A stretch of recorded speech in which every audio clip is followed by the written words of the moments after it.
Welcome back. This is Scotty Mac in the garage, and I wanted to talk to you about a bad thing that happened recently, and even worse thing, almost a trend, is that Brad of TrailRecon has his transfer case completely toasted at 30,000 miles. And of course, it's getting replaced under warranty, which is always nice, but there have been a couple postings in the 392 forum that another gentleman with 2,700 miles is having his transfer case replaced, and three other people chimed in that said when they inspected their transfer cases and their differentials, front and rear, that they were slightly low in fluid. And I want to go through the 392 today and inspect all those and find. I mean, that's the one thing which could really trip you up is a low fill from the factory and stressing that oil. Now, all three of these oils are high quality, but as soon as you scorch them or there's water intrusion, they're toast. And they're not only contaminated, but they're going to hurt your gear sets too. So I am a nervous Nelly, as you can probably tell. I have been off-roading a bit, and so I have looked on the internet, found a bunch of things, and our goal today is to check all three levels of the front differential, the transfer case, the rear differential, and change the transfer case oil. I found a screaming deal on Mopar.com at $10 a bottle for ATF plus 4, so I got plenty here. I got a case of Mobil 75, weight 140, and I want to bump up the rear differential from 70/90 to 70. I'm going to be towing the little black car to Monterey in 6 weeks, and I want all these fluids as best they can and the top, and being able to demand the heat of a drive in August. I am unsure, besides the three checks of all the fluids and the changing the transfer case and the rear differential, I am unsure what I'm going to do in the front, both with the cover and the weight of the oil. I'm still deciding on that. Both of the front and rear differential have covers which do not have a drain plug. That's a good thing on the manufacturer because it forces you to inspect the gear sets.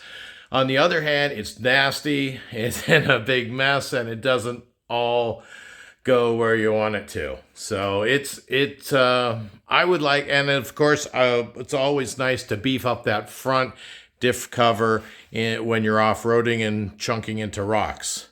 There are a couple good out there, ARB and Yukon, but I don't like the drain setups completely. I haven't made a choice though either.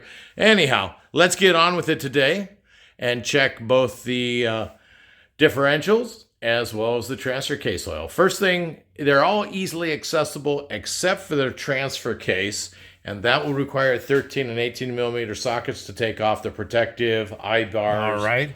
Through the magic of television, I'm already underneath the rear of the 392, and I have stuck my finger in, then, yep, I'm low about an inch. There's the fill plug, and it's got a lot of metallics in it, so let's go in with a piece of white paper, break-in miles, and I've put my finger in, and it feels low to me. Let's see if we can get a measurement. I've got a piece of white paper here, and let's take it down to the bend there. Oh, it's about a 1/16 and 1/8 of an inch at the most. And the color doesn't look that bad. Let's get a better color. It's got stuff in it. We're going to change it out. This is break-in oil. We'll consider that. So there we have one, and that's conceivable. A 1/4 inch or so down from above, that could be normal wear and tear, and I don't see any milky contamination which would be axle seal ends failing. I've loosely reinstalled the fill plug so I don't lose it. I've got all but 2 of the bolts out, and those 2 are loose. I'm starting to pull it out, and I can see it's got a dark color. There's no milkiness, like it's not a chocolate milkshake, but let's let that drain and be tidy about it. And once the cover's off, You can see why it's gray, a little break-in mileage there. I'm definitely putting 70 weight 140 in. Let's clean this out. I got the cover off. I'll be cleaning that out, taking that outside and cleaning that out with brake cleaner, and also cleaning all this up too. Make it nice and tidy. All right. Washed out the whole gear set using half a can of brake cleaner, and then wiped out the lower sections and anything I could reach with a towel, and let it sit for about 45 minutes just to give a nice ventilation time and air out. Then reinstalled the cover and caps on the original seal and filled with 75 weight 140 Mobile 1. All right, moving up towards the transfer case, I've removed the 13 and 18 millimeter fasteners that held the brace on. I have removed the plug. I found the 10 millimeter socket in the fill plug right here to be really tight. It's like they painted it after they milled it or something. All right, so now it's the moment of truth. I'm going to take my white piece and see what our fill level is. Okay, get the camera in view. Do it one-handed. Bring this down over the edge, lift up and bring it back to the edge, and let's see, can we see that? It's in my transfer case is about a ½ an inch low. Color looks good in the fluid. I think I caught it early, but let's try again with the other side. Do the handy dandy bend, stick it in and get a second measurement. Dip it up, bring it back, and oh yeah, we're a good inch down on this guy, All right, so rather than just add and top off, I'm gonna drain it in brand new. Besides, Bill Luke, Mopar.com got me a great deal. $10 a quart on Mopar.com. Let's pull that drain plug. Loosen the drain plug and let's pull it out and see what color comes out. I'm not anticipating the splash. So I'm probably gonna, yeah, that's got some dirt in it. It's got some color. So anyhow, we're now going to let this drain fully, and I will do just like I did in my engine oil. I will take half a bottle of fresh oil while the drain plug's opening and add it to the fill level so it flushes anything out.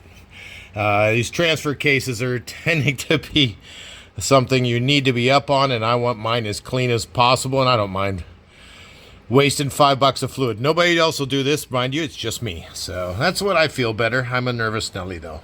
Let's wait for this to drain and I'll do my flush. Thanks. All right, let's get this flush going. I've got a spout. I just don't have a camera angle. I've got a spout pushing it. There we go. Let's get the flush going. Pour fresh in until it all comes out clean. And now we're really gonna let that drain away. There's my flush. Now you know what I like. Brand new, fresh, clean fluid coming out. Remember, this is an automatic transmission fluid, which is different than gear oil. It's got a high level of detergents. These gear sets need to be absolutely spotlessly clean. So if I'm being a little emphatic, it's because I want everything tidy and clean in there. And if fluid changes are a small expense, I'm into it. All right, transfer case fluid has been changed. Bars back in, and the fill and drain plugs have been torqued to 21 foot-pounds. That's really light. You want to make sure I still have the original marks, and I've lined those up to clean things up. Installed the under support, and we are good to go. Now let's move to the last one, the forward differential. Substantial amount of break-in crud on the forward diffs fill plug at 6,100 miles. Let's get over the bar and get our test strip in, pop it in, and we are about 3/4 of an inch low. Quality of the fluid looks good though. Not seeing anything, but these are all break-in miles. It's a little darkness to it. I'm going to change it out anyhow. We have Mobile 1 7590 for the front, because this is a M210 differential. Let's pull the cover. I'm going to put the fill plug, I'm going to clean off the fill plug, put it back in, and then remove the cover and clean it out. So I removed the front diff cover, cleaned it out with a full can of brake clean inside, let that air out and dry, reinstalled the front cover, even with those really 4 difficult fasteners up there. And now I'm refilling with Mobil 1 7590 in the front. This is turning out to be my problem child, or something I need to watch at least. Both diffs in the transfer case were changed. This is the only one that really was half an inch down, almost an inch down, and had ugly looking fluid. Both of the others were, and of course in the rear I've changed that. I've upped that to 75/140. This I'm going to stick with 75/90 because that's the spec. It's supposed to take 1.3 quarts, and when this finishes, I am going to blend it with 75/140 because this is actually my last quart of 75/90, and I do want to bump up that last third, and it will be compatible because it's in Mobil's product line. In the future, I actually am now leaning towards getting a diff cover here. I was thinking definitely not because of the off-roading and the susceptibility of a drain plug, but boy, it sure looks like this front diff is the one that you really need to be up on your maintenance as far as my car. Now, I did a very gentle break-in for 2,000 miles, and all of this could just be break-in mileage and prove me wrong later on, but fluid changes are important. Remember, Eric, the car guy on YouTube, says your best fluid changes are where the fluid looks absolutely perfect. A scorch event is going to do 2 things to harm it, and this may have been what happened in the front here with the little darkness, is that it's going to compromise your viscosity and add particulates and contamination to your fluid. So changing this often is the whole reason to get a drain plug. I mean, this is 6,100 miles, and that fluid was pretty ugly. Now we know where to keep our attention, and keep the expensive gear sets healthy and safe. All right, finished filling the front transaxle and torquing it down. A full bottle, full liter of 75 weight 90 of Mobil 1, and I was able to get 250 mils of the 75/140 to top it off, and was truly filled this time, and clean and fresh, just a little bit higher viscosity, and I think this will abate my problem child. Of course, sealed everything up, torqued it down, washed it with brake cleaner, but we are not through yet. As I do the white paper test, I need to go drive it for 20 minutes, get everything nice and warm, come back, park it, and put white paper under it, leave it overnight, and look for drips. Then we'll know we're truly done.